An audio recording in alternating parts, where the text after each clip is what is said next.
Hi guys, welcome back to my channel. So today I'm filming a video that I thought I would never have to film and hoped I would never be filming. But if you watched my diabetes journey video, you'll know my current HbA1c is the best it's ever been. It's at 5.8, and there was a period basically back when I was like a teenager when my HbA1c was really bad. I didn't care about my diabetes. It was at like 11, but I've worked really hard since then to get it down and improve my diabetes management, and my diabetes management is now like the best it's ever been. I've put so much effort into educating myself about my diabetes, really learning about every little thing that can affect my blood sugar, and since I've had my Libra, which I got back in autumn of 2019, like my control has just got better and better. My time in target has just kept increasing, and I'm like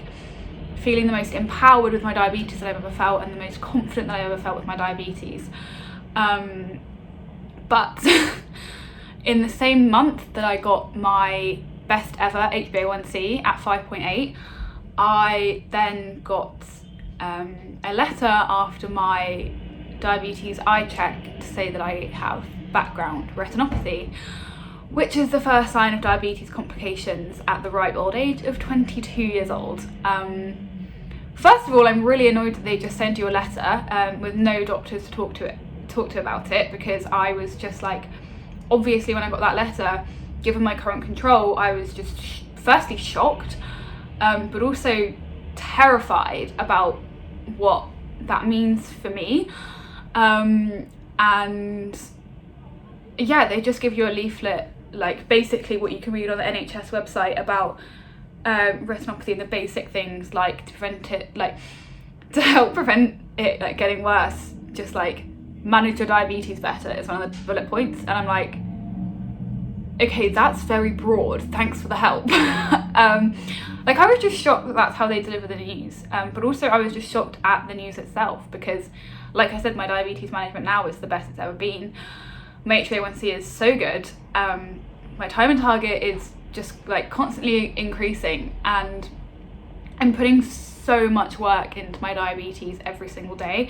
Like it's mentally and physically exhausting, but I know I'm like, oh, but it's worth it because I'm keeping myself healthy, and then I get this background retinopathy diagnosis. So if you don't know, background retinopathy is basically the beginning stages of damage to the eyes caused by diabetes, which is where either your blood, so basically what happens, it's the blood cells that deliver blood to your eyes that get damaged through high blood sugar.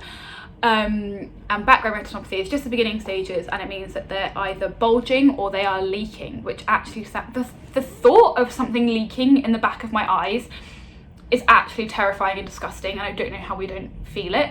And it doesn't affect your vision at all. So a lot of people, if you don't go to your diabetic eye screenings, this could be happening and you have no idea. In the UK, we get like a letter to go to them once a year. I don't know what it's like in other countries, but it's really vital that you go to your screening. But yeah, obviously, so it doesn't affect your vision right now, but if you don't take action to prevent it from like progressing, then it can become, there's two further stages that it kind of goes down. So background is like no effect, and then the next one it's like affecting your vision slightly, and then the next one is potential sight loss.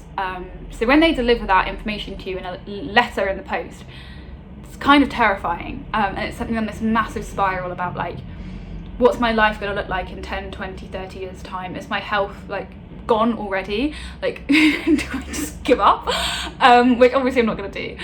And it just, yeah, really terrified me about my future. I hope that I've got a lot of life ahead of me, and it was just like, and I just was like, oh my god, if this is the start of complications, by the time I'm like 30 or 40, I'm going to be like really struggling with whatever other complications this could lead to.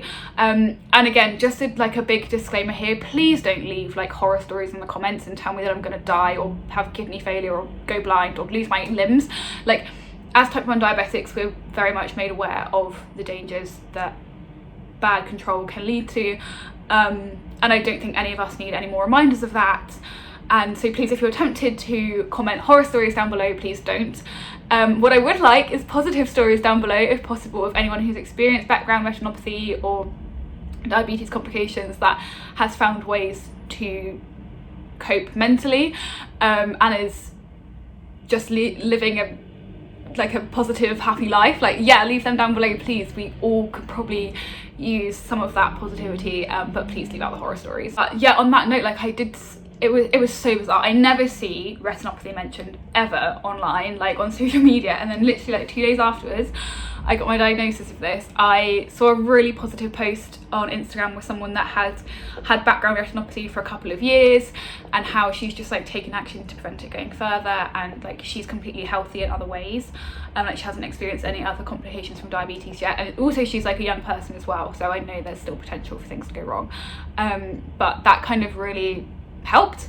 And also she mentioned how she was talking to her doctor, and apparently like a dramatic reduction in HbA1c, like in a positive way, like if you reduce your HbA1c suddenly, really dramatically, obviously that's like a good thing that you're getting a low HbA1c, but that can cause background retinopathy if you do it really fast, which was kind of, I don't know if that's what has happened to me, because I don't think my HbA1c reduction was massively quick, but yeah, it's kind of, it's just annoying because you're told this is something you need to do for your health, is reduce your HbA1c, and you feel so good doing it, and you get a better quality of life day to day if you have better diabetes management, and then it shoots you in the foot by like affecting your eyes. Like, what the hell? Diabetes is so annoying. But yeah, that was so weird. It felt like a sign to me, and I don't know if you guys believe in signs or whatever, probably not, but I do, and it was just good for me to see that and kind of help like process my situation. But also, just having diabetes for a long time can increase your risk of retinopathy, and I got diagnosed when I was 7 years old, and it just feels like it's such a lottery. Like, the younger you're diagnosed with diabetes, the more likely it is that you're going to get complications, and so I've always kind of known in the back of my mind that eventually I would probably have complications, because I was diagnosed at such a young age, and because due to that as well, I didn't really care about my diabetes. When you're 10 years old and you're going to a party with all your like friends, you don't care. You just think like, oh, I'll deal with complications later on when I'm 50. I didn't realise that I'd be 22 and having background retinopathy, so it's kind of a big wake-up call for me that like complications can happen young, and I just didn't realise that. So the positive thing, if you are someone else that's recently been diagnosed with background retinopathy, is that you can prevent it from progressing by managing your diabetes better, and which is obviously something that I've been working on for a long time, and I feel like I am managing my diabetes really well now, so I just need to carry on doing what I'm doing, and hopefully it won't progress. But if it does progress, there are treatments. So you can have, the first option is laser surgery or eye injections, which actually, the thought of that terrified me, because you're awake, right? You're awake and they pin your eyeballs open and inject you. So you can literally like see the needle coming. Ooh, makes me feel horrible. But I guess if it's got to be done, it's got to be done. Or you can have eye surgery. So there are things that can be done if it does progress, despite your best efforts. But they can't get back any vision that you lose, but they can prevent you losing more vision. So I'm just hoping that I can avoid having to do any of this for a long time, because my control is better now. But if I do, then obviously I know at least there are options. I just don't even want to think about like what else could go wrong. It's just terrifying. But saying all this, and I'm saying I'm just going to keep doing what I'm doing, obviously I'm going to keep like trying as hard as I can with my diabetes. But if you've watched any of my recent vlogs, you'll know that I've been doing lower carb just to get over some other health problems. Like, honestly, I feel like my body is giving up on me at the moment, but that's a whole other thing. You'll know about that if you watch my vlogs. But I've been doing low carb to help with some insulin sensitivity issues that I've been having. But I think, and I have been saying this whole time it was going to be temporary, but having been given this retinopathy diagnosis, like, I really believe that you can eat what you want as a diabetic and still be healthy. But I think that's with the proviso that you haven't already screwed yourself up earlier in life, which I did as a teen. And I think realistically there is more of a risk of high blood sugar if I'm eating super high carb like I was. Like, I'm not saying I'm going to go low carb. Like obviously I explained all this in my vlogs, like I'm not going super low carb because that's just not, I want to still live while I'm living, you know. And I was just eating so many carbs before. Like there were days when I'd eat 400 grams of carbs in like a standard day. So having said it's going to be temporary just while I'm dealing with this other health issues, I think I am going to make it a permanent thing. And like I say, I'm not going to eat, like I'm not trying to have low carb meals all the time. I'm just trying to reduce my daily intake of carbs over the course of the day. So what I've been doing is still having the same breakfast as normal, because I want to set myself up today with loads of energy and fuel my training sessions. But like lunch and dinner, trying to reduce carbs where I can. So just kind of replacing those carbs with more fruits and vegetables and also healthy fats. So for example, I used to have a sandwich at lunch, and now I'm having like big salads filled with like healthy fats like eggs, chickpeas, which have still got carbs in but also like slightly lower carb, nuts, seeds, nut butters, obviously not in a salad, but you know what I mean, like just trying to reduce carbs a bit more just to help with my diabetes management. Also, I'm going to talk to my diabetes team ASAP. The annoying thing is I literally had my clinic appointment like a week before I got this letter, so if I'd have got my letter like a week before, I would have spoken to them about it then. But I think it's just reassuring to speak to a professional diabetes doctor or nurse about these kind of things. But also one of the main change that it's gonna hopefully potentially make for me is that it's really kicked me off the bum to go for an insulin pump.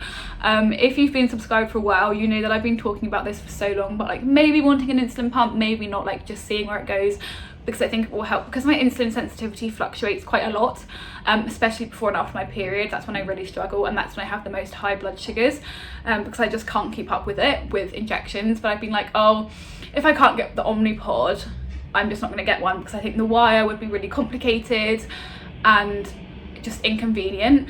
But this retinopathy diagnosis has kind of made me change my mind a lot on that, and I'm like, okay, inconvenience is worth it if I can keep my vision. So I'm gonna really push for a pump now. I think it's something I really want to try. If there's any chance that it could help like manage my diabetes even better, it's 100% worth it. And I did luckily I spoke to my diabetes team about this on my last appointment, because I was like semi considering it then, and she's already booked me in an appointment to see the insulin pump specialist at the clinic, because I'm at a new clinic now. This is my first appointment with them, and so I'm gonna have that in a couple of weeks, which is gonna be really exciting. And she said, because of my, also again, it's difficult to get a pump on the NHS, but because of my periods having such an effect on my day-to-day life, and having such trouble with them, she reckons that I can probably get one prescribed, which is so exciting. So hopefully that will move quickly. But again, because of COVID, they're putting a halt on like new applications for pumps and Libras and CGMs and stuff like that, which is kind of annoying. But hopefully she said I can do all of like the pre-stages, as long as my talk with the pump educator goes well, and then just take the leap and get it as soon as I can afterwards. But again, that's a lot of conversations that still need to be had. And what I'm going to do is I'm going to like vlog and document my whole process of getting a pump, if I can, fingers crossed, get one. And just so you can see kind of timelines of what it's like real time getting a pump. So I'm going to vlog the whole experience, and hopefully that's going to be a really exciting series coming up if it does happen for me. So yeah, subscribe if that's something you want to see, if you're curious about the pump. But that's it for this video. I just kind of wanted to explain my whole thought process around my retinopathy diagnosis, how it all happened, and just kind of give you some reassurance that if you're in the same position as me, you're not a bad diabetic. Like I said, my diabetes is managed the best it's ever been. I've now got a non-diabetic HbA1c, and I've just got this diagnosis. So you're not alone, and you're not a failure or anything, and there are things that can be done. Just take it one step at a time and just focus all you can on your diabetes, I would say. But yeah, that is it for this one. I hope it has kind of given you some information, if anything. But yeah, I hope you guys will have a fantastic day, and my next video is going to be like, not a rant, but like, I'm going to basically do a video all about why I think we should be prescribed tech as like a baseline for diabetics, because I think it's just kind of, it's at the point now where we all need it. So let's just get on with it. So that is coming up next week. I hope you guys enjoyed this video, and I'll see you in the next one. Bye.